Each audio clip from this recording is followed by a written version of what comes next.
Bismillahirrahmanirrahim. Assalamualaikum warahmatullahi wabarakatuh.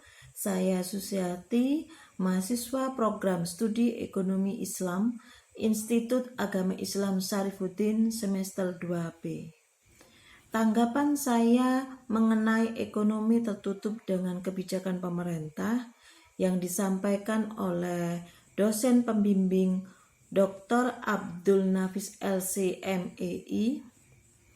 Ekonomi tertutup dengan kebijakan pemerintah atau yang dikenal dengan ekonomi 3 sektor adalah perekonomian yang meliputi kegiatan dalam sektor perusahaan, rumah tangga, dan pemerintah.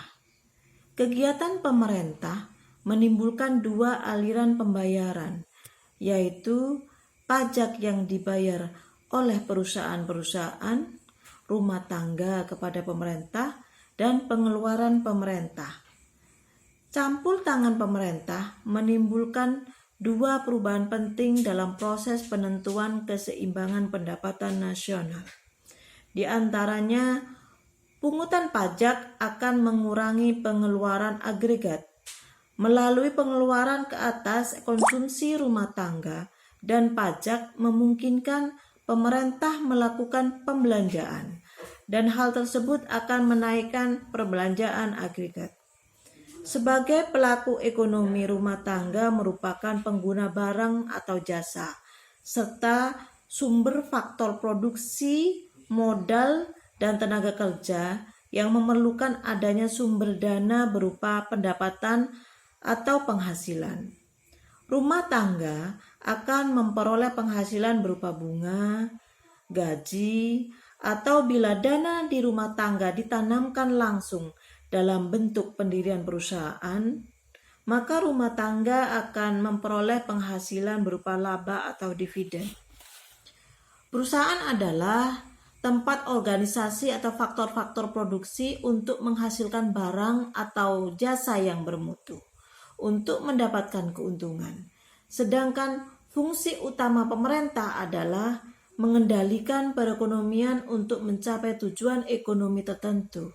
Dalam perekonomian 3 sektor, pemerintah bertindak sebagai pembuat dan pengatur kebijakan masyarakat dan bisnis. Perekonomian 3 sektor masih bersifat perekonomian tertutup, berarti tidak melakukan aktivitas transaksi perdagangan ekspor-impor dengan negara lain.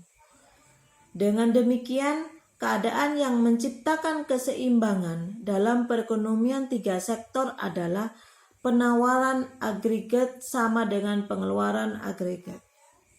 Pendapatan rumah tangga akan digunakan untuk 3 tujuan, yaitu membiayai konsumsi, ditabung, dan membayar pajak. Dengan demikian, berlaku persamaannya Y sama dengan AE. Y sama dengan C plus I plus G. Sedangkan pada setiap tingkat pendapatan nasional berlaku kesamaan Y sama dengan C plus S plus T. I adalah penawaran agregat, AE pengeluaran agregat, C konsumsi rumah tangga, S saving atau tabungan, I investasi perusahaan, G pengeluaran pemerintah membeli barang dan jasa. Pajak yang dipungut pemerintah dapat dibedakan menjadi beberapa cara. Cara yang pertama adalah membedakannya dengan cara pajak langsung dan pajak tidak langsung. Cara lain adalah 1. Pajak regresif, yaitu pungutan pajak yang prosentasinya menurun apabila pendapatan yang dikenakan pajak menjadi bertambah tinggi. Yang kedua, pajak proporsional, yaitu prosentasi pungutan pajak tetap besarnya pada berbagai tingkatan pendapatan. Yang ketiga, pajak progresif, yaitu sistem pajak yang prosentasinya bertambah apabila pendapatan semakin meningkat. Keseimbangan pendapatan nasional dapat ditunjukkan melalui dua pendekatan, yaitu pendekatan pengeluaran agregat, penawaran agregat, dan pendekatan suntikan bocoran. Demikian tanggapan saya mengenai ekonomi tertutup dengan kebijakan pemerintah. Apabila ada salah kata dalam penyampaian, saya mohon maaf yang sebesar-besarnya. Wabillahi taufiq wal hidayah. Wassalamualaikum warahmatullahi wabarakatuh.